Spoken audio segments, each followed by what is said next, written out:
जि मोनसे एभिक्सननि जि हाबाफारि बेवहाय जोङो जायफोर न'खर बा बिथांमोना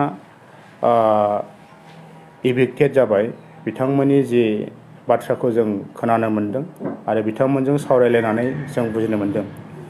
बिथांमोना स्पष्ट भाबै बुंदों जे थांनाय 2016 निफ्राय बे ओनसोलाव माने हाग्राखौ सिफायनानै संसार जानो लाफैदों। दिनैसिम जों हिसाब खालामा 7 बोसोर जाबाय। दा बिथांमोना जाय बाथ्राखौ बुंदों जों बाहाय जों आपिलसो खालामनो लुबैदों।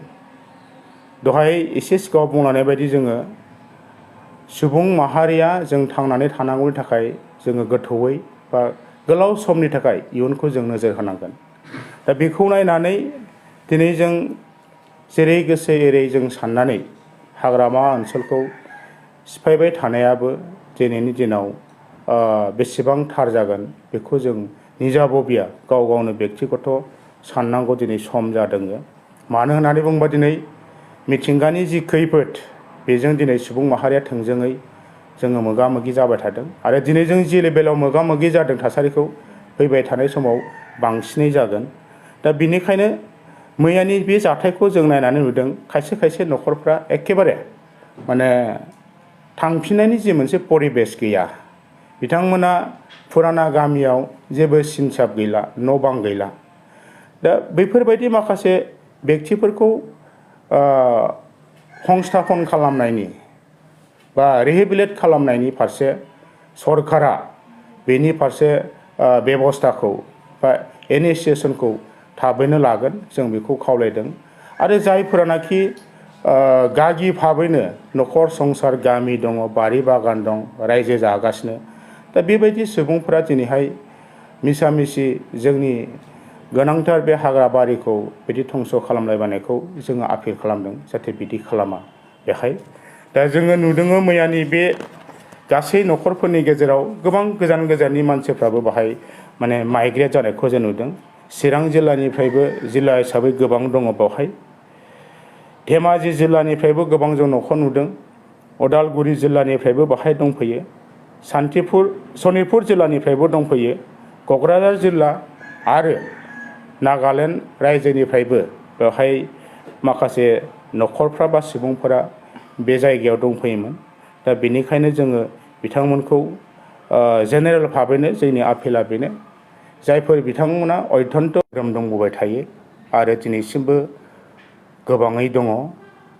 नाथाय जोङो समजों लोगोसे दिनै जों नुनो मोनबाय जे गोबां फरेस्ट जे रिजार्भ ओनसोल बियो गोबां मानसिफ्रानो गोबां खारनाव गोबां समाव माने हाबसननाय बा हाग्राखौ सिफायनानै रायजो जानो लानाय बे थासारिखौ जों नुनो मोनदों।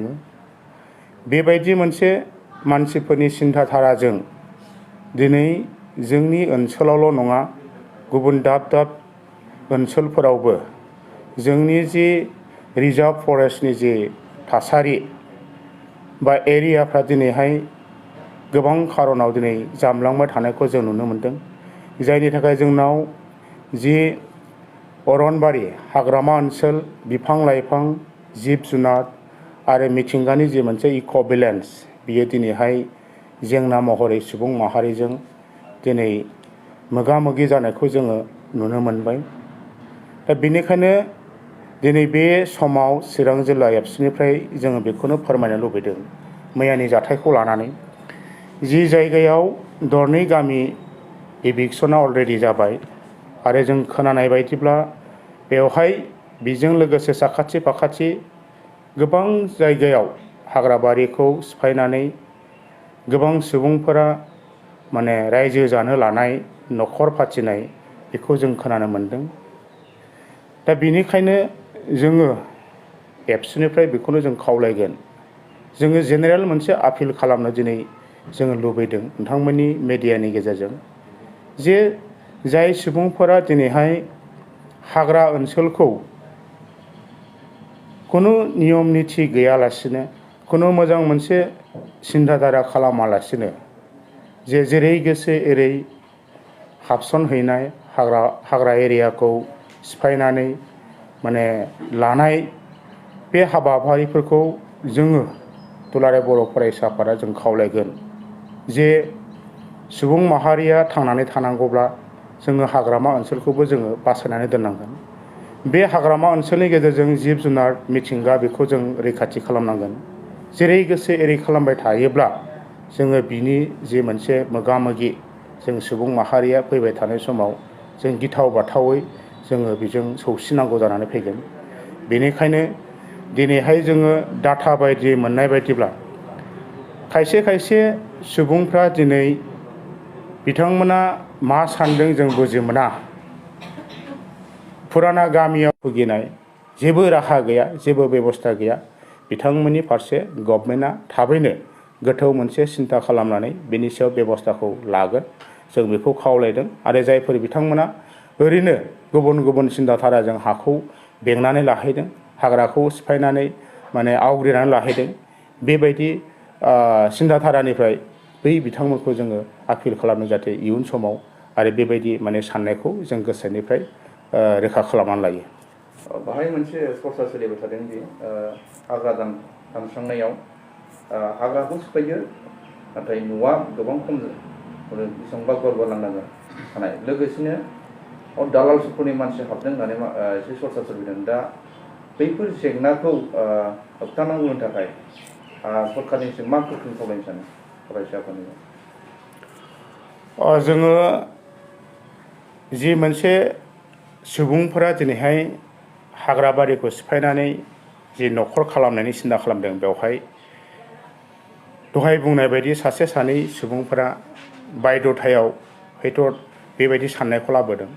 नाथाय माखासे मानसिया बाहाय बेबो नङा दे जे माखासे राहा गैयै मानसिफोरखौ बाहायनानै गाव गावनि जे बेक्तिगत स्वार्थखौ पुरन खालामनांगौनि थाखाय बै मानसिफोरखौ हाजिरा सिस्टेमाव हरनानैबो गोबां हाग्रामा ओनसोलखौ 40 बिगा 50 बिगा बेबायदि सिफाय होनानै इयुन समाव बिथांमोना बे ओनसोलखौ दखल खालामहैनाय बेबायदि माखासे बेक्ति बा दालाल बिदिखौ जों सिगांनिफ्रायनो खोनाबोबाय थादों। दा बेनिखायनो बेबायदि सान्थौनि जायफोरनाखि सिन्थाधारा बा बेक्तिफोर बिथांमोनाबो बेबायदि सिन्थाधारानिफ्राय गोजानाव थागोन जों खावलायबाय। आरो बेखौ सरकारा बेनि सायाव गोख्रोङै बेबस्था लागोन बा बेबायदि रावबो साननायजों खामानि मावहैनो हाया, बेनि थाखाय जोंनि गभर्नमेन्टजों लोगोसे डिपार्टमेन्ट कनसार्न डिपार्टमेन्टआ बेनि बेबस्थाखौ लागोन जों बेखौनो खावलायदों। फुराना गामियाव रेभिनिउ भिलेजावबो न'खर दं, रायजो जादों, हा हु बारि बागान ग्रोम ग्रोम दं। बेबायदि थासेयावबो दिनै माबा खारनाव गोदान गोदान हाग्रा ओनसोलखौ सिफायनानै रायजो जानो लानाय बा हाखौ आवग्रिनो लानाय बे आखुथायखौ जों नुनो मोनदों। आरो बिनि गेजेराव गुबुन फारसेथिं जोङो नुनो मोनदों जे खायसे खायसे बेफोरबायदि सुबुंनि गेजेराव माने जि जायगायाव बिथांमोना रायजो जादोंमोन सिगाङाव, बे जायगायाव गोबां खारनाव दिनैहाय हा हु गैजायै जादों, न' बां गैजायै जादों, गोबां आंखालाव बिथांमोना गोग्लैनानै दङ। नेचारेल केलामिटिसजों माने भुगिनांनाय, दै खुरखाजानाय, न' बां खुरखाजानाय बेबायदि सुबुंफ्राबो दिनैहाय बे इभिकसन जानायाव जोङो नुनो मोनदों डाटा बेसिसै। दा बेनिखायनो बिनि सायाव जोङो नोजोर होनानै चिरां जिल्ला एबसुनिफ्राय बेखौनो जों आपिल खालामनो लुबैदों, जायफोर बिथांमोना गागि भाबै न'खर संसार बारि बागान ग्रोम ग्रोम रेभिनिउ भिलेज दं, गामि दं, दा बेबायदि सुबुंफोरा बेबायदि सिन्थाधाराजों हाग्राबारिखौ बेंनानै लाहैफिननाय, सिफायफिननाय बिदि आखुनिफ्राय जोङो गोबां सिन्था खालामनो थाखाय बिथांमोनखौ जों खावलायदों। आरो दिनै बेबायदि इभिकसन खालामनाय जि सरकारनि फारसेनिफ्राय बा फरेस्ट डिपार्टमेन्टनिफ्राय बिथांमोनखौबो जोङो आपिल खालामगोन जेनेरेल भाबै, दिनै इभिक्टेड जानाय सुबुंफोर बा फेमिलिफोर बिथांमोनखौ नायनानै जायफोर सुबुंफोरनि फारसे सरकारा जिबायदि मोनसे मेजारमेन्ट बा बेबस्था लानांगौ दं, बिथांमोननि अबस्थाखौ थासारिखौ सिन्थाधारा खालामलायनानै बेनि सायाव मोनसे मोजां बेबस्था लानानै जेंनानि सायाव मोनसे समाधान बा जि मोनसे नायबिजिरनाय बेखौ सरकारा मोजाङै नोजोर होगोन जों बेखौ खावलायबाय। जाहाथे बेबायदि मोनसे समस्यानि गेजेरजों जोंनि बर' सुबुंफोरनि इयुन जिउ न'खरा खुनु मोनसे आलाय-आथानि जाया, खुनु मोनसे गोदाव सोराव जाया, जों बेखौ गभर्नमेन्ट साइडखौ बा डिपार्टमेन्टखौ जोङो एबसुनिफ्राय खावलायदों। बे जोंनि खावलायनाय। आरो बेनि उनावहाय दिनैहाय जोङो बेखौनो मोनदांदों जे हाग्रा ओनसोलाव जे जोंनि मानसि माने बाहाय गासै जोंनि सुबुं माहारिफ्रा दिनैहाय जिबायदि मोनसे मेन्टेलिटिजों हाग्रा फारसे साननायखौ लांबाय थादों, बेनि चिरां जिल्ला दुलाराय बर' फरायसा आफादा दिनै जों मावखुलियाव चिरां जिल्लानि सिङाव थानाय जे रुनिकाटा रिजार्भ फरेस्टनि सिङाव मोननैसो गामि जे फरेस्ट डिपार्टमेन्टनिफ्राय इभेक्सन खालामनाय हाबाफारिया मैया 30 तारिख जानुवारि खालि जानानै थांदों। आरो बे थासारिखौ लानानै दुलाराय बर' फरायसा आफादनिफ्राय रायजो राजानि सिगाङाव खौरां बिजोंनि गेजेरजों माखासे बाथ्राखौ जोङो फोरमायथिनो गोनां जादों। आरो बेखौनो मोनदांनानै दिनै जों बड'लेण्ड बुब्लि जि मोनसे रादाब, बेनि गेजेरजों जों फोरमायनो आखायाव लादों।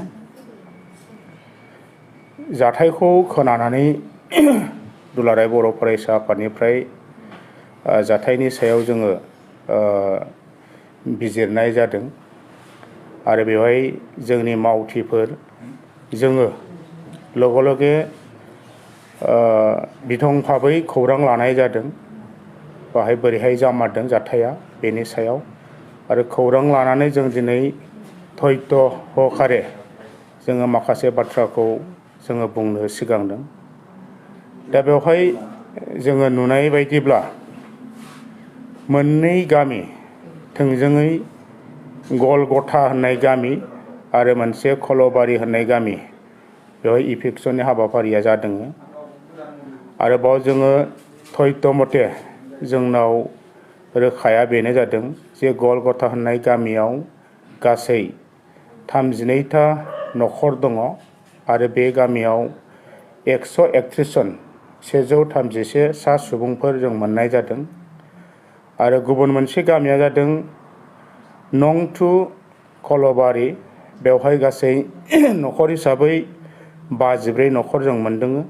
आरो बेवहाय गासै सुबुंनि अनजिमाखौ 280 जों मोननो हादों। मोननै गामिजों गासै सुबुंनि अनजिमाया 411 जों मोननो हादों। दा बेवहाय इभेक्सना माबोरै जालायखो बिसिम जों नायबिजिरनानै नुबाय जे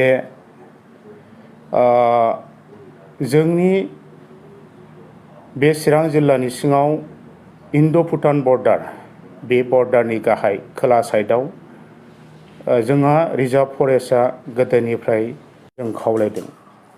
जोङो सुबुं माहारिनि बारहावाखौ जे इनभाइरमेन्टेल जि इक' बेलेन्स सिस्टेम, बेखौ जोङो नोजोर होनानै मोजाङै जों जाहाथे बयबो रैखाथि होनायनि फारसे सिन्था खालामगोन, जों बेखौ खावलायदों। बिफां लाइफां गायनाय, जिब जुनारखौ जोङो रैखाथि होनाय, हाग्रा ओनसोलखौ जोङो रक्षना-बेक्षना खालामनानै दोननाय, बेनि थाखाय सुबुंनि आखायाव जोंनाव दायथ' दं। आरो बेखौ जों बयबो सरकाराव थानाय जा, सरकाराव थायै जा, जों बयबो बेक्तिया बेनि फारसे गोथौयै सिन्था खालामनानै जोङो हाबाफारि मावलांनाय, बेखौसो जों लुबैदों। आरो फैबाय थानाय समाव दुलाराय बर' फरायसा आफादा बेनिखायनो जों रायजो राजानि गेजेराव थांनानै बे बाथ्रानि सायावबो जोङो गोथौयै सावरायलायगोन। थारैनो जोंनि मानसिफ्रा दिनै मा ग्राउन्डआव मा बायध'थायाव दिनै जों हाग्रा फारसे दावखोनाय, हाग्रा सिफायनायनि सिन्ताधाराखौ लाबाय थादों, बेनि सायाव जों गोथौयै सावरायलायनो जोंहा खामानि दं होननानै जों मोनदांदों। दा दिनैनि बे थासारिखौ जों नोजोर होनानै बेनिखायनो आरो गभर्नमेन्ट साइडखौ बा डिपार्टमेन्टखौ जोङो मोनसे जोङो मोनसे आपिल खालामबावगोन जे फैबाय थानाय समाव जाहाथे आरो गोदानै थाखानाय हाग्रा ओनसोलखौ खुनु बेक्तिया, खुनु सुबुङा इनाय भाबै, इलिगेल भाबै माने सिफायनानै अकुपाय खालामफिनहैनो हाबावा बेनि थाखाय मोनसे कनक्रिट पलिसि लायोब्ला मोजां जागोन।